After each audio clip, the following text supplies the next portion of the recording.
Ratusan warga di Desa Balambanu, Kabupaten Luwu Timur, Sulawesi Selatan mengambil paksa jenazah yang dinyatakan positif COVID-19.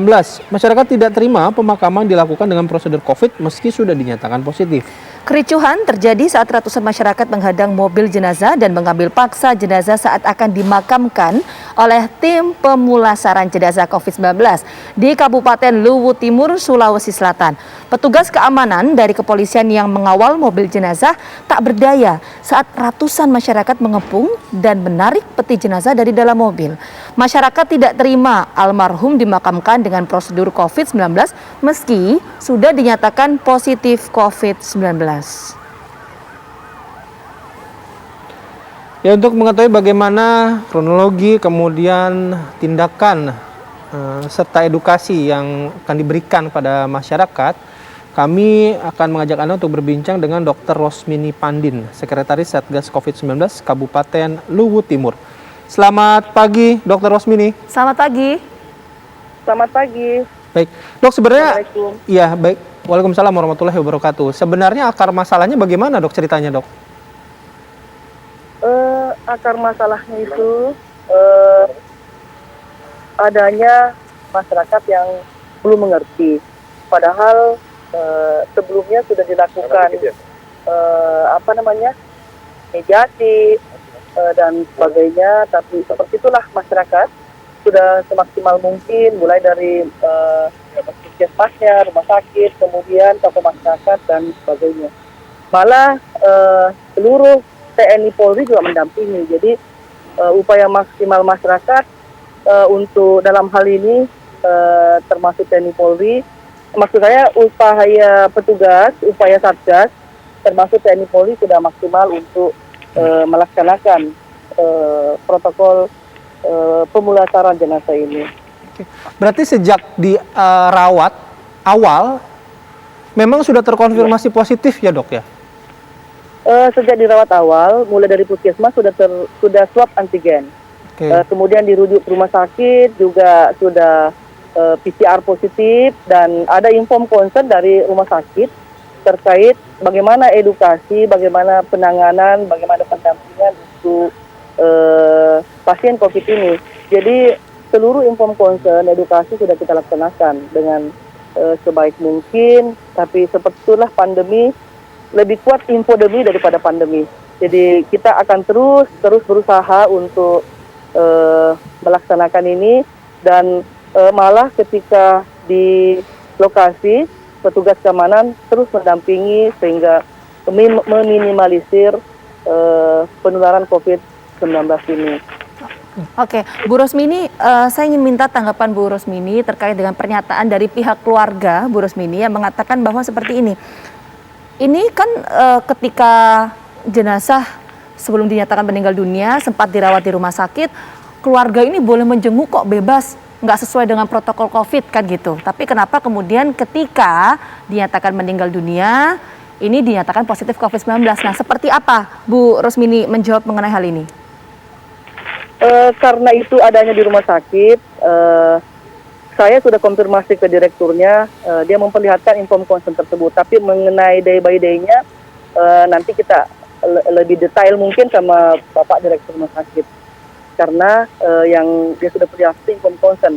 Kalau toh kenyataannya tidak seperti itu, mungkin kita lebih detail untuk mendapat penjelasan dari Bapak Direktur. Oke, Bu Rosmini, tapi artinya begini, koordinasi Bu Rosmini dengan pihak rumah sakit ini seperti apa? Apakah kemudian ketika awal masuk rumah sakit sudah dinyatakan positif atau bagaimana sih Bu sebetulnya? Dari awal masuk sudah COVID. Dari rumah sakit pun ada inform concern, ada yang ditantangani oleh keluarga almarhum bahwa seperti ini penanganannya. Kalau toh ada pelanggaran mungkin yang bersangkutan tidak komitmen. Tapi itu nanti kita detailnya ya, mungkin nanti akan diselidiki atau bagaimana. Yang jelas secara maksimal dari Satgas sudah melakukan tindakan untuk bagaimana masyarakat dan keluarga pasien itu patuh dengan protokol kesehatan, termasuk Bapak Kapolres sendiri. Pada saat pasien kritis itu sudah didampingi nih Mbak, sudah didampingi di rumah sakit. Semua yang kritis dilaporkan ke beliau langsung menginfokan bahwa kami akan dampingi. Jadi upaya itu memang sudah maksimal gitu. Mungkin akan kami lebih perbaiki lagi ke depan beserta seluruh bidang di Satgas, beserta TNI dan Polri dan Pasyankes semuanya. Oke. Bu, ini respon dari masyarakat yang tiba-tiba mengambil jenazah ini muncul tuh pada fase mana? Apakah sebenarnya dari awal keluarga inti begitu ya, keluarga dekat gitu memang sudah menolak dari awal, kemudian akhirnya keluarga besarnya akhirnya mencoba mengambil jenazah tersebut atau gimana sih, Bu? Tadinya tidak disangka gitu ya bahwa akan dilakukan seperti itu. Pada saat proses pemakaman ini didampingi oleh TNI Polri, cuman spontanitas masyarakat yang begitu spontan ya, sehingga terjadilah pembukaan peti dan selanjutnya dimakamkan, disolati dan dimakamkan. Tapi menurut info ya, karena waktu itu saya juga dalam perjalanan, petinya dibuka, jadi mungkin ada keengganan ya memakai peti pada saat pemakaman karena Muslim gitu ya. Ini yang mesti kita edukasi mendalam lagi. Oke, nah ya PR-nya satu lagi, Bu, ya gini.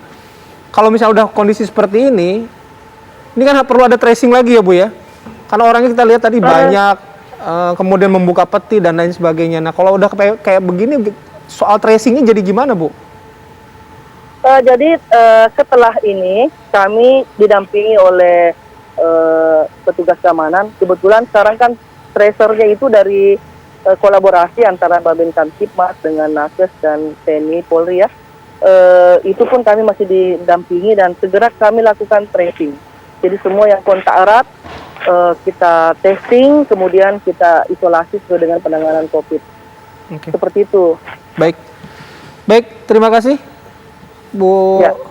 Rosmini atas waktunya, sudah meluangkan waktu dan juga memberikan informasi pada kita. Semoga ini menjadi pembelajaran bagi kita semua ya, atas peristiwa ini tidak lagi terjadi. Oke, kita juga turut berduka kepada pihak keluarga atas kemudian wafatnya salah satu anggota keluarga, tapi sekali lagi perlu adanya edukasi bahwa jenazah yang sudah dinyatakan positif COVID-19 perlu ada penanganan khusus atau protap terkait dengan COVID-19.